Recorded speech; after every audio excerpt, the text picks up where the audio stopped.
Thank you, Jana. Can everybody hear me in the back? Are we good there? Okay.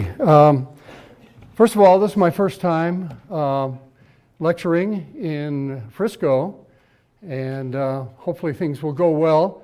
I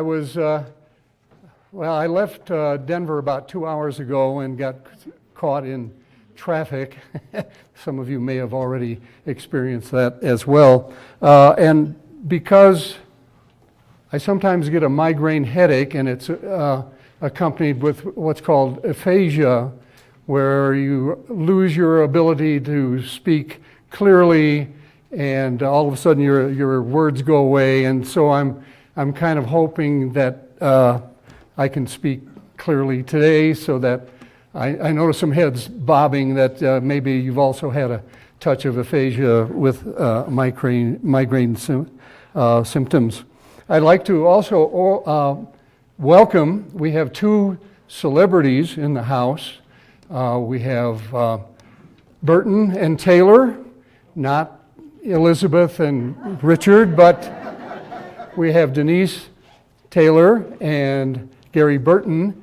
Gary is the former president of the 10th Mountain Division Foundation, and Denise is the president of the 10th Mountain Division, what do we call your group? The Descendants, yes. See, that's one of my problems here is, but let's welcome our other 10th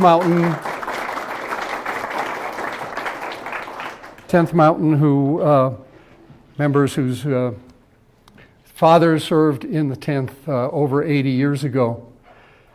I'd like to talk about the subject matter that you hear. Jana asked me to speak a few months ago, and I put together a slideshow. And in doing that, I was able to find out a whole lot more than I even thought I knew all about the 10th Mountain Division. And this one is going to be about immigrants who came to America and actually served either with the 10th in a combat role, or they were part of the Camp Hale, what do I want to call them, the instructors in both climbing and also skiing. So I found out a lot of information about these young men and what they did and how they contributed to the 10th Mountain Division. I'd like to start with a little bit of a backstory, because 10th Mountain Division didn't just magically appear one day. We go back a few centuries when Hannibal crossed the Alps in 218 BC. He brought elephants across the Mediterranean into what's now Spain, and across the Pyrenees and into the Alps of Italy. I always thought this was kind of interesting to see this elephant, who apparently did not get any mountain training. He's falling off of the cliff there, unfortunately. Jump ahead a few centuries to our own Revolutionary War with George Washington and the troops surviving a winter in Valley Forge, Pennsylvania. They didn't have special equipment or clothing to help them weather the weather there. Shortly thereafter, in the early 1800s, Napoleon had his army defeated outside of Moscow in about 1812, because the winter was just too harsh, and his troops were not equipped for that kind of fighting. It wasn't until the 1800s that the Swedish army decided to put its troops on skis to help them get through the snowy and mountainous terrain when they had to go into battle. World War I even saw fighting in the Italian Alps. Between the wars between World War I and World War II, a number of countries in Europe decided to take this idea of putting soldiers into battle on skis. We had Finland, we had Italy, France, and Norway all were experimenting with that type of warfare. Jump ahead just a little bit to September 1st of 1939, when Hitler decided to invade Poland. Well, there was a period of time, about 6 months, in which there was no fighting. It was called the Sitzkrieg, or the phony war, when there really wasn't happening, and nobody really knew if Germany was going to actually engage in any fighting after invading Poland. But Britain and France had already said that if Germany attacked Poland, they would declare war on Germany, and so they did. But there was not much fighting. That went on for 6 months until the Finns were attacked by the Russians in December of 39, and it was a fight that went on for about 4 months, called the Russo-Finnish War. And the Finns were quite skilled at fighting in terribly cold and Arctic conditions. And even though they had a very small force, they defeated the Russians when they tried to get into Finland. And in fact, there were over 168,000 Russian soldiers who were killed or went missing because the Finns were so well equipped to fight against the invaders. So in April of 1940, Germany decides, okay, now we're ready, we're going to start the war in earnest, and they invade Norway and Denmark. And a month later, Germany then invades France, Belgium, Holland, and Luxembourg, and basically just overruns all of those countries in Western Europe. Mussolini, the dictator of Italy, had a long-running feud with his neighbors, Greece, and he said, well, this would be a good time for me to get into this action while the other countries in Europe are tied down fighting against Germany. I'll just go across the the mountains in the Balkans and invade Greece. Well, things didn't go very well. More than 10,000 Italian soldiers died of exposure, in addition to 25,000 deaths in combat. And so Mussolini went to his pal Adolf Hitler and he said, Adolf, can you help me out here? I think I've bitten off more than I can chew against the Greeks.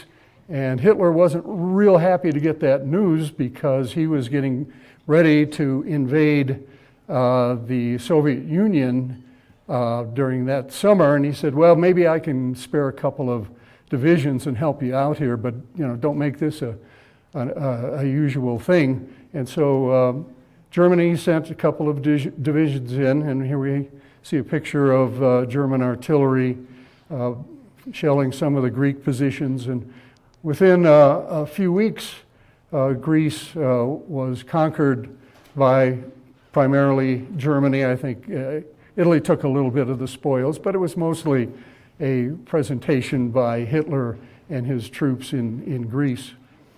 At the start of the war, 1940, Germany had 3 mountain divisions that were specially trained for mountain and winter warfare. By the time the war ended in 1945, they would have 14 mountain divisions, each one very competent and able to fight in difficult circumstances. We'd take a look what's going on in the U.S. How many American Army divisions did we have that were trained for mountain and winter warfare? Anybody want to hazard a guess here? You guys have seen my notes, yes. It was 0. At that time, the late 1930s, skiing was primarily a sport for the rich and famous.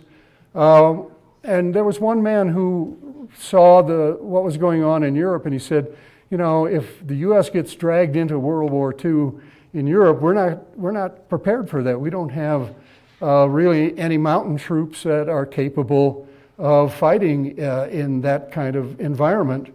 His name was Charles Minot Dole. He was a New York insurance man. His nickname was Minnie Dole, and he was the president of the National Ski Patrol System. How many of you have ever had any encounter with the ski patrol? Maybe they've come and unwrapped you from around a tree and pulled you out of a deep crevice or something. Well, Minnie was very concerned about what was going on in Europe, and so he began writing letters to President Roosevelt and to Army Chief of Staff George Marshall, and I think he probably wrote at least 10 letters a day, and he kept trying to encourage Marshall to say, okay, well, let's have a mountain division, at least one, to be prepared in case we get involved in fighting in mountainous and cold terrains. But Marshall wasn't really interested in this sort of thing. He said, if we get involved in the war, we will really need just regular Army troops, infantry, airborne, tank troops, armored divisions. I think that ski troops would be too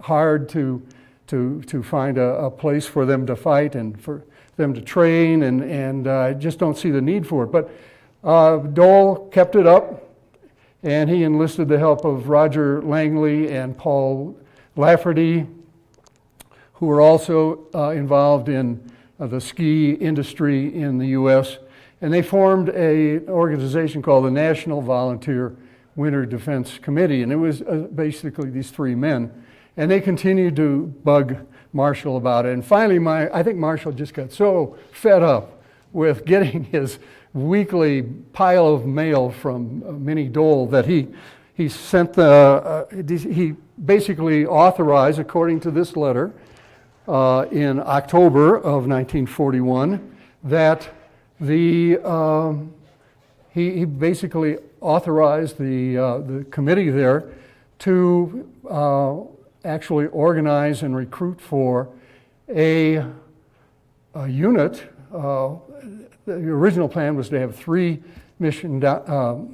mountain divisions, but he said, well, let's start with one and see how that goes. And so this was the first time in the history of our military that a civilian organization was chosen to be an official recruiting agency. And so Minnie Dole was very happy to have this happen. Well, a couple months after Minnie Dole gets this letter, well, what happens? The U.S. gets roped into, you might say, or thrust into war with the Japanese attacking Pearl Harbor. So Minnie Dole and the committee, they began sending out letters to the various other ski clubs around the country, and in universities and in colleges. And they also sent out letters asking young men to sign up for this new division. They also enlisted the help of the American Alpine Club. So we have people now who have a great deal of expertise in skiing and climbing mountains. While new members were joining this, what would eventually become the 10th Mountain Division, the Army is looking for a place for this new unit to have its own training area, I guess you could call it. And they looked all over the country. They looked at about 6 different places. And they finally decided, they found the exact place they wanted to go with, and it was called a little whistle stop on Highway 24 between Minturn and Leadville, a little place called Pando, Colorado. And that's where they decided that they would build this camp called Camp Hale.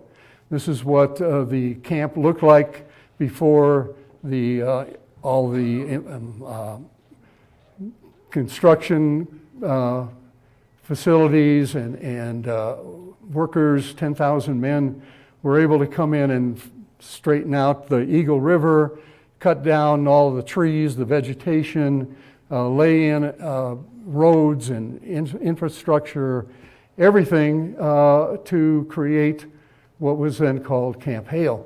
The interesting thing I've always found was that the construction crews began working in building basically a town from scratch that was the home for about 16,000 men.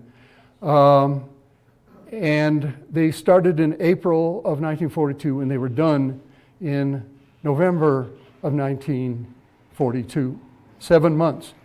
I've got a next door neighbor who's been redecorating his living room for 7 months, and these guys came up with a whole city that they put together. This is what the northern end of the camp looks like in the Pando Valley, and this is what the southern end of the camp looked like.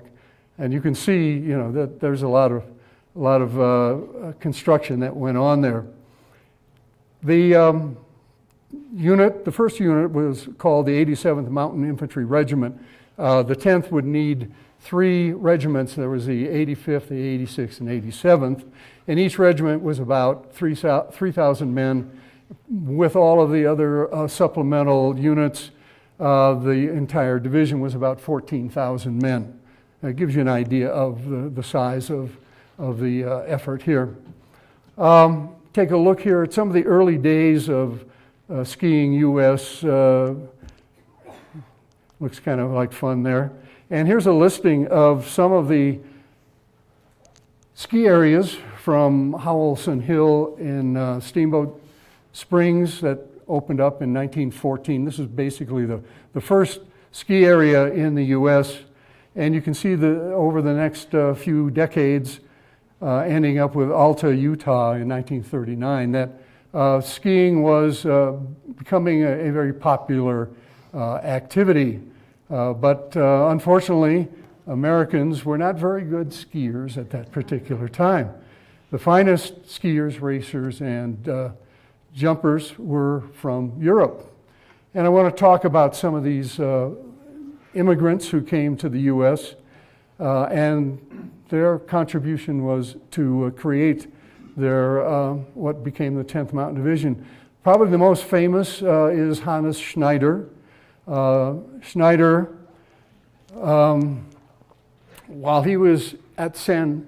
Anton, he was developing basically the techniques of ski instruction, and he called it the Hannes Schneider Alberg St. Ski technique and method of skiing, or simply the Arlberg technique. And this was still used, and even up until today, as a foundation for teaching alpine skiing. Schneider was drafted into the Austrian army in 1908, but he was reassigned to the reserves after a few months. The town fathers at St. Anton claimed that his ski school had become crucial in teaching the Arlberg technique. And Schneider did serve as a ski instructor for the Austrian army during World War I. In the 1920s and 30s, he also began appearing in several skiing films. Here are a couple in the 1920s. That's him over there on the right on a poster for that particular movie. I think he probably need a little more sunscreen on. He looks very, very badly burned there. But he was a very ardent Nazi, and he did not want to be talked into helping the Nazis in any way. He was actually jailed because of his anti-Nazi feelings, and he was able somehow to leave Austria and come to the U.S. To open his ski school at Cranmore Mountain in North Conway, New Hampshire. And he's really known as the father of modern skiing. And he joined the 10th to become the major ski instructor for the young men who were becoming enlisted into the division.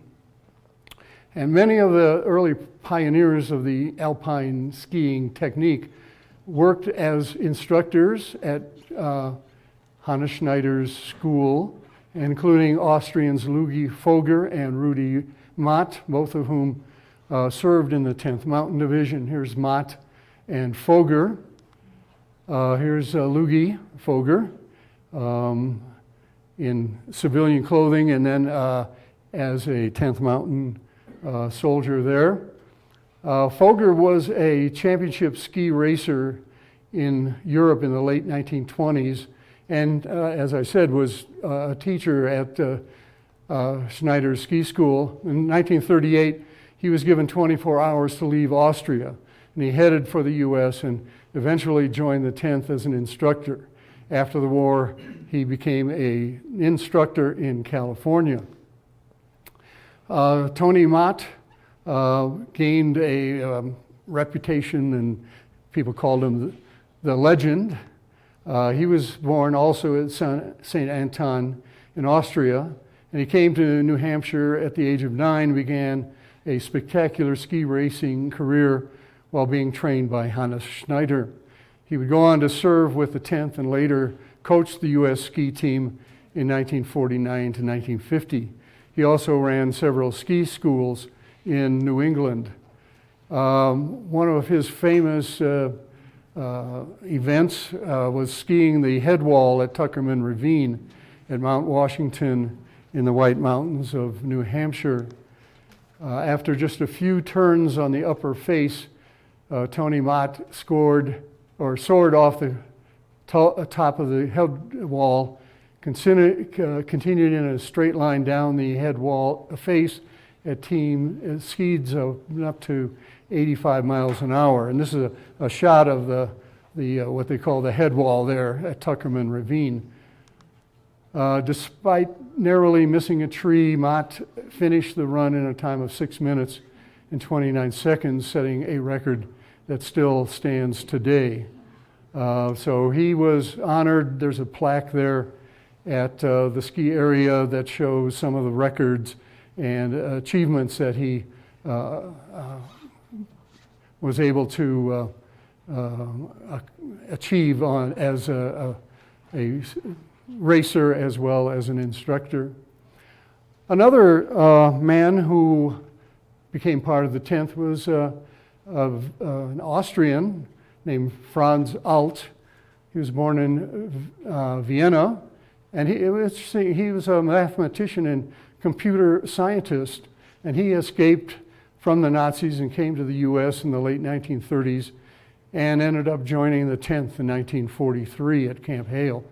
He's known for his contributions to the early development of computer science and for co-founding the Association for Computing Machinery. Who even knew, that computers were way ahead of what we know today. Then there was Karl Acker. He was born in Switzerland, and he came to the Pico ski area in Vermont in 1938 as an instructor. He was a former downhill and slalom champion in the eastern U.S. slopes and placed 10th in the first international ski meet held in Europe after World War II while he was still in the Army. After the war, he became Pico's general manager and eventually the owner of the ski area. There's Friedrich Becky. He was born in Dusseldorf, Germany, and Fred, as he called himself, came to the U.S. in 1925. He located to Pacific Northwest and became an outstanding mountain climber. He was the author of several books on climbing. He achieved hundreds of first ascents of some of the tallest peaks throughout North America. And in 1942, he joined the 10th and served as an instructor of climbing. And here's a shot of Fred Becky as he was probably about in his 80s at this point. There was a fellow named Ole Dahlen. He was born in Canada to Norwegian parents, and he came to Montana as a child.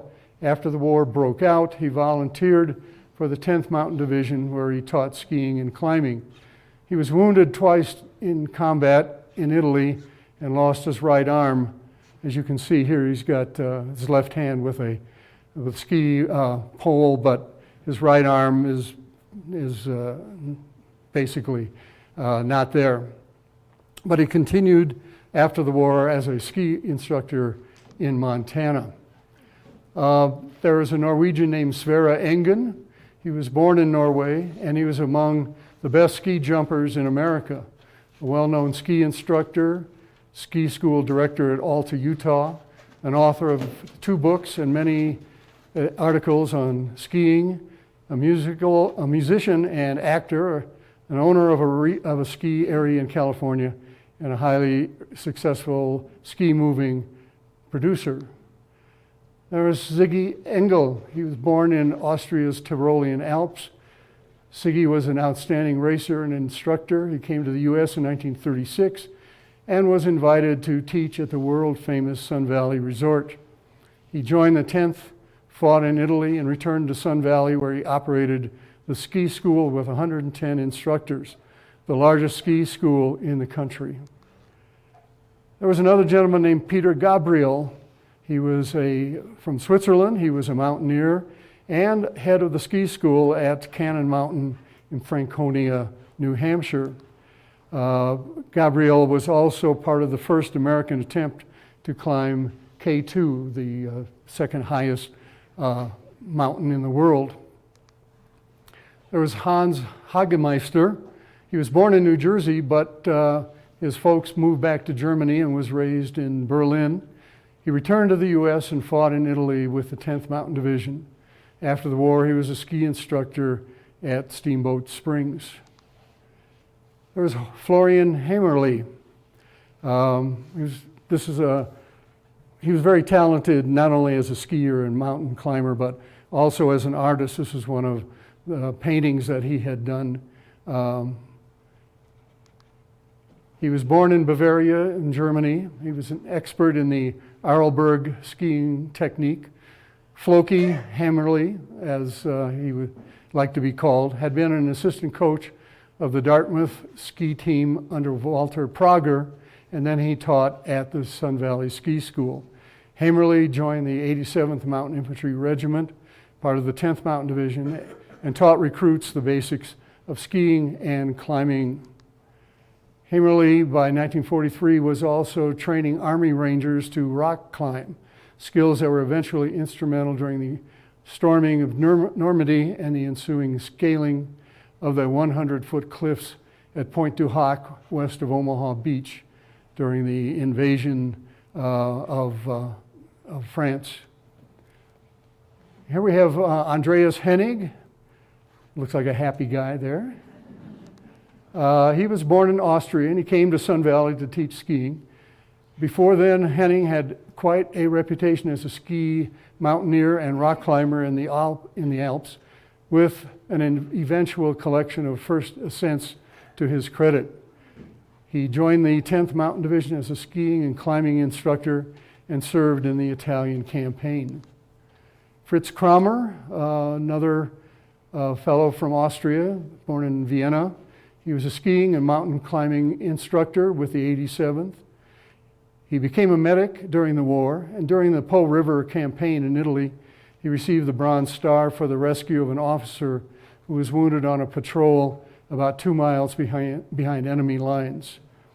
In November of '45, he was discharged in Vienna, remaining there to work with Army intelligence, doing denazification work. And then after the war, he came to Seattle College, where he was the coach of the school ski team. And we have Rudy and Karl Schnackenberg. We have Karl here second to the left and Rudy on the right side. The Schnackenberg family immigrated to the U.S. to escape Nazi Germany in the 1920s and moved to Denver at that point. Both Rudy and Karl were skilled outdoorsmen with skiing and mountaineering skills, so it was a little surprised that they both ended up with the 10th Mountain Division. The brothers served as medics with the 10th and both were involved with the operation of the steamboat ski area after the war. We have here Fritz Weissner. He was born in Dresden, Germany, and he became an instructor with, well, it says here, began climbing the Austrian Alps with his father before World War I and climbed Zugspitze. Here's a picture here of the Zugspitze in the German Alps there. When he was 12 years old, he was already involved in climbing mountains. In 1929, he and the family moved to the U.S. and into New York City, joined the American Climbing Club in 1931, and became an American citizen in 1935. He founded a company that made ski waxes. I don't know that skis are ever, if they still use wax on them, or if all of the skis have developed beyond that these days. He conquered all of the peaks in New England, and in 1939 he led an expedition to K2. He also served as a technical climbing advisor for the 10th at Camp Hale. And we have Friedel Pfeiffer. He was born in Austria. He skied to and from school in his hometown of St. Anton. He joined the staff of the Hannes Schneider's famous ski school there at the age of 14. He was a part of the certified climbing guide at age 18 and a member of the Austrian FIS, the International Ski Foundation team. At age 22, he became the first of his countrymen to win the Kandahar, considered in 1936 to represent the World Championships. Friedel left Austria in 1938 and became a U.S. citizen, won a national ski championship and the Harriman Cup, and became a director of the ski school at Sun Valley. While training with the 10th Mountain Division at Camp Hale, he was introduced to Aspen. He returned in 1945 to operate the ski school and helped to develop both Aspen and Buttermilk Mountains. And we have Walter Prager. Prager was born in Bonn, Germany, and he grew up in Switzerland, and he taught himself how to ski. In 1936, he became the ski coach of Dartmouth College, and he did that until 1941, and then again after the war, from 46 to 57. He was a ski school director at Whiteface Mountain, New York, after the war, and was coach of the U.S. Olympic ski team in 1948. He was the ski school director of Squaw Valley, California, and two-time world downhill champion. Here he is at the Murin, where races were being held. Here he is competing in the 1937 Edson Memorial Race at Tuckerman Ravine, and Prager won the race. Here he is at Fort Lewis, Washington, after becoming a member of the division. He's on the cover of Life magazine in November of 1942. And in that same issue of Life magazine, here he is climbing one of the mountains. And here he is at Camp Hale in 1943. Olaf Rodegaard was a Norwegian. He was former head of the ski school at Timberline Lodge, Mount Hood, Oregon. And he was drafted into the Army in 1941 and became part of the 10th Mountain Division. Harold Sorensen, also a Norwegian. He was a championship skier and ski jumper before coming to the U.S. in 1929, where he was considered one of the great jumpers. He was also the ski instructor at Camp Hale.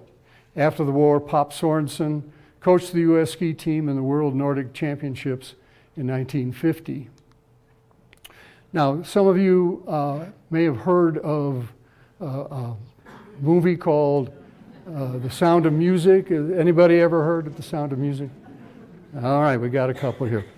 You might know about the Von Trapp family, and had, I don't know, 8 or so daughters and wife there, but there were also 2 sons of this singing group, Werner and Rupert. And here we see, again, another photo of the family with Rupert and Werner in their U.S. Army uniforms. Here they are together. Here's Werner von Trapp at Camp Hale. And here's Werner and his wife in 1948, and Werner again in 2005. Werner with a son and with his wife Erica. Here's Rupert in 1945, and then again in 1990. In Stowe, Vermont, there's a ski area there, and there's also the Von Trapp Resort, the lodge and resort. Anybody ever go to Stowe, Vermont? Okay, yeah. It's quite an interesting resort area, and they really, I think, have taken advantage of the fact that the movie was very much a part of their family working in lifetime towards their effort. There was also Hans Peppy Teichner. He was a national ski champion from Germany and Jewish, who was coaching the Spanish Olympic team when Hitler rose to power. When the Spanish Civil War broke out, he helped to guide those who were fleeing Franco's fascist regime over the mountains to France. A patrol spotted him, but he managed to outski his would-be captors. But still, his face, he ended up on the wanted posters of the Pyrenees Mountains, which forced him to seek haven in the U.S. When the U.S. entered World War II, he helped train troops in the 10th Mountain Division. Ultimately, after the war and stints teaching skiing in Sun Valley and Aspen, he settled in Michigan and helped plan a ski area that would one day become Sugarloaf Mountain. There's another Norwegian named Torger Tokla. He was one of 20 children. I just can't imagine having children with 20 kids, but he started skiing at age 3, and at 6 he was competitively jumping from 40-meter hills. In 1939, he moved to the U.S. and settled in Brooklyn, New York. In 1940, he won every ski jump tournament that he entered, except for the national tide. He won the national title the next year. In 1942, in October, he enlisted in the U.S. Army and joined the 10th Mountain Division. He was the holder of many records in terms of ski jumps in various tournaments. He won 42 out of 48. He set 24 ski jumping records and was the world's record holder of 288 feet in March of 41.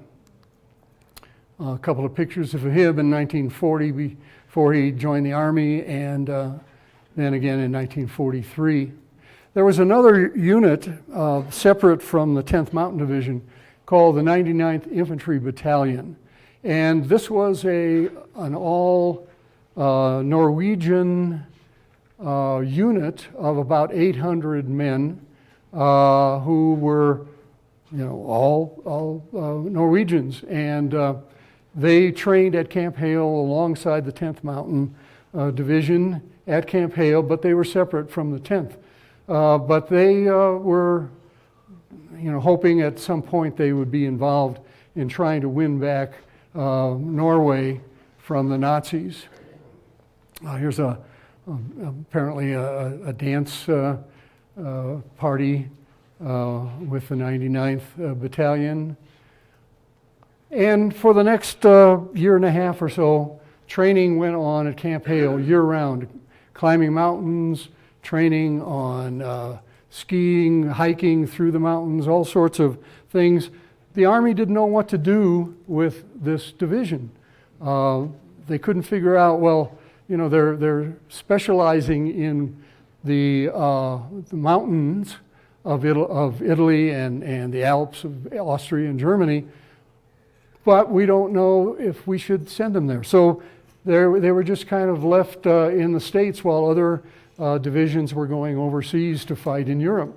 And the people who were training at Camp Hale were saying, you know, what's going to happen to us? We want to fight. We want to be in the war, but the Army doesn't know what to do with us.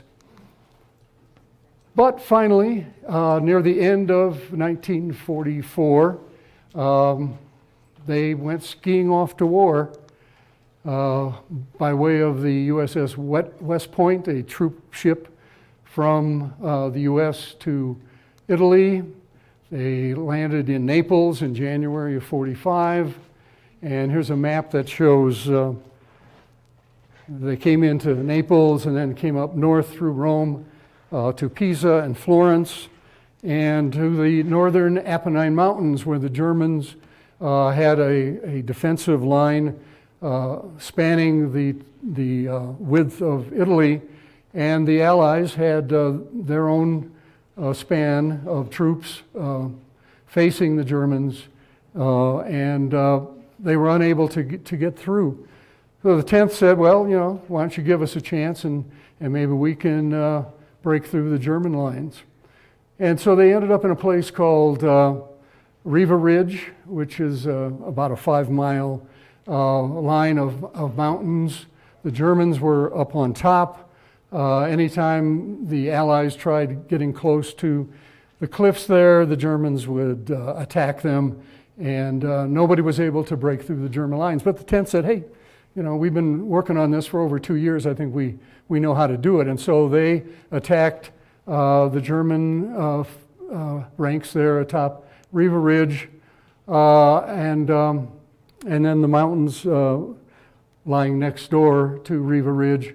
Casualties were pretty heavy with the 10th Mountain Division, but they were managed to break through, and the Allies said, well, you know, why don't we just keep you guys driving towards the Alps and see how it goes.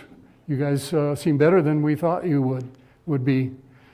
And unfortunately, Torger Tokla, the world champion there of the ski jump, was killed in March of 45 during the battle against the Germans. The 99th Infantry Battalion, the all-Norwegian battalion, they took part in the liberation of Oslo, Germany, and gained back the surrender of the Germans there and bringing the Norwegians back into the liberation. After the war, the 10th was really in the strong point. They were able to do what the Army never thought they could do, and the men who served in the 10th were very happy with what they had done and how they were able to achieve the victory. And after the war, there were over 60 ski areas in the U.S. that had at least one 10th Mountain Division veteran involved in some aspect of their efforts in the ski areas. What happened to the fate then after the war? November of 1945, the 10th was disarmed, and they were deactivated at Camp Carson. And 40 years later, they were reactivated at Fort Drum, New York, in northern New York, as the 10th Mountain Division. They became the Army's most deployed division. with efforts in Haiti, Bosnia, Somalia, Iraq, and Afghanistan. And what happened to Camp Hale? What's it like today? Well, this was the remains of the field house there, and it just barely has some of its concrete outer shell, but the area was one where there was dancing and ceremonies and activities, athletics that went on there. There are parts throughout Camp Hale where there are foundations of some of the buildings, but almost all the other buildings are gone. 3 years ago in October, the president signed a new act naming Camp Hale as being a national monument, and maybe someday they'll be building a museum there and some other effort to make that a place. At the top of Tennessee Pass, near Leadville, in 1949, the division created the 10th Mountain War Memorial. This is at the entrance, basically, to the ski area, and I'm thinking of the name now. Ski Cooper, right. And this is about a 15-foot tall granite monument with the name of all 1,000 men of the 10th Mountain Division who died during the war in just 3 months of combat. And so all of the names of everyone who lost their lives are there. Every Memorial Day at the monument, there is a celebration and a memorial demonstration there at the Memorial Tennessee Pass. And most of the 10th Mountain veterans have now passed away. This is a picture that was taken in 2014 with some of the 10th Mountain veterans. And here were some of the veterans, and unfortunately I think all of them have passed away since that particular Memorial Day. But I like to think of the 10th as being the young men who were in their late teens and early 20s, and what they accomplished and how they led the Allies to victory in Italy. And to close, I just wanted to mention that so many of them continued to live their lives after the war using the 10th Mountains words of their words, sempre avanti, which means always forward. And I have a few copies of my book, Soldiers on Skis, and I thank you for your attention today. I apologize because of this verbal aphasia situation that I'm struggling through, but I feel like I'm getting better anyway. So thank you.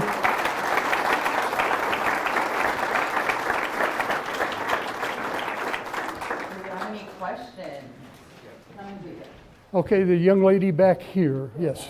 Hold on. Yes.